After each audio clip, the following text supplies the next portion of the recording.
بہت ہائی تھا اور بہت زیادہ خوشی محسوس کر رہی تھی کہ میں نے اتنی کامیاب کارروائی کی اور اتنی کٹن کارروائی کے بعد، اور یہ جو جوان میرے ساتھ کھڑے ہیں میرے بھائی ہیں بلکہ، تو اتنے مشکل کا مجھے یہاں پہنچتی ہے بہت زیادہ داد ملے گی. آپریشن میں نے کروڑوں کا مال پکڑا ہے اور جان ہتھیلی پہ رکھ کے ہم نے یہ آپریشن کیا ہے.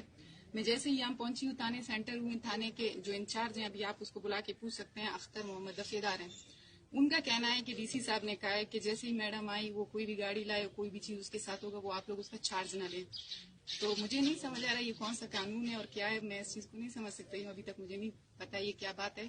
تو میں نے اپنی رپورٹ لکھی ہے، آگے کارروائی ان پہ ہے، جو بھی ہوتی ہے وہ آگے کارروائی تحصیلدار کرے گا. میں نے کام کر لیا ہے، کارروائی ان پہ. نہیں، ڈی سی کو کیا اعتراض ہے آپ کو؟ سر مجھے نہیں پتا ہے کہ کیا معاملہ ہے، ابھی دفیدار اختر بتا سکتے ہیں. ان کا یہ کہنا ہے کہ ہم چارج نہیں لیں گے. تو کروڑوں کا ڈرگز جو ہم نے لیا وہ کہہ رہے کہ ہم چارج نہیں لیں گے، ہمیں ڈی سی صاحب نے آرڈر دیا ہے. تو وہ پھر فردر میں ان سے معلوم کروں گی کیا معاملہ ہے.